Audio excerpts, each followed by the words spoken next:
The clients really didn't have much of a brief per se. They just wanted the property to suit their current lifestyle. Our approach was to preserve the modernist identity of the space. We did not need to carry out many structural alterations because the spatial arrangement of the property already made sense to the client's brief. We decided to keep the terrazzo tiles throughout and any other features which reflected the modernist era.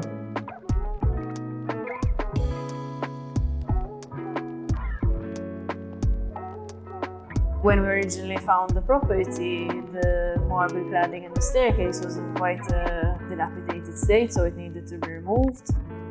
We stripped down the basic structure of the staircase, and then we introduced a number of steel elements to create an abstract geometric illusion.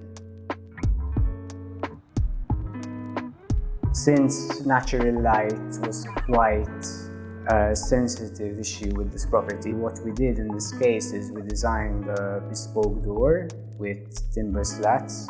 This allowed indirect light to get through the hole, whilst also allowing for the clients to get to the front door without being overlooked.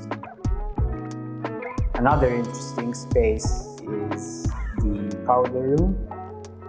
We've gone for a dark palette, so it's quite a unique space, and the focal point inside this room is the custom-made marble sink, which complements the whole aesthetic of this room.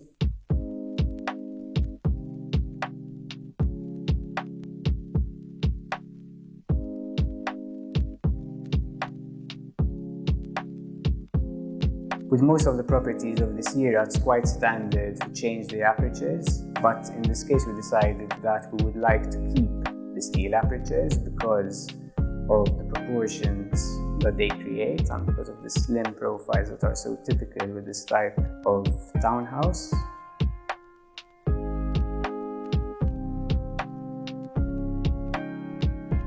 The design for the kitchen stemmed off from the steel apertures which framed the space.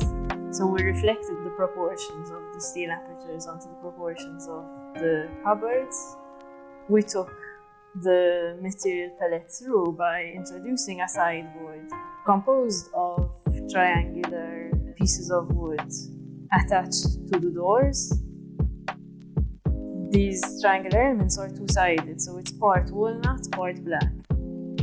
It allows a continuity from the design of the breakfast bench in the kitchen and continues to like other black elements found throughout the space.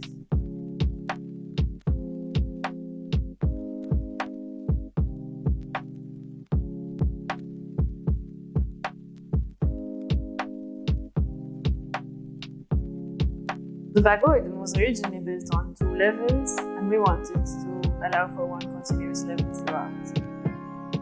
When we took that decision, we kept in mind that we had to retain the lemon and orange tree, which were found in the back garden. These are a predominant feature in properties found within this area.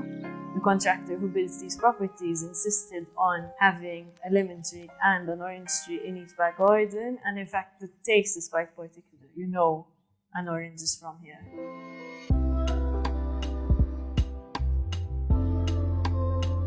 One of the areas where we were perhaps allowed to have more fun with the space is the sitting room. We were inspired by that mid-century vibe, and we came up with a few bespoke furniture pieces, but also selected the furniture to have elements which reflect this period of architecture.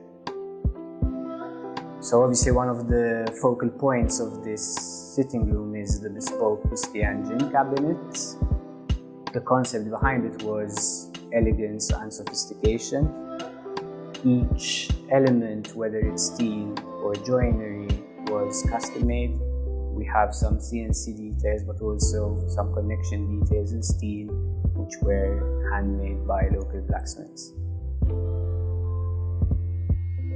One of the most satisfying aspects of this project is that the clients tell us time and time again that they're really pleased with this property and that they would never sell it to a developer. They feel that it should remain a house, and we hope that we will start to preserve modernist properties more, because we get a lot of situations where there are some really beautiful modernist properties which are being demolished and being replaced with apartments.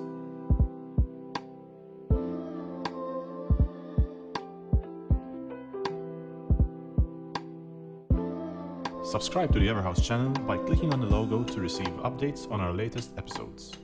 If you have a project we could feature, get in touch with us at everhouse.co.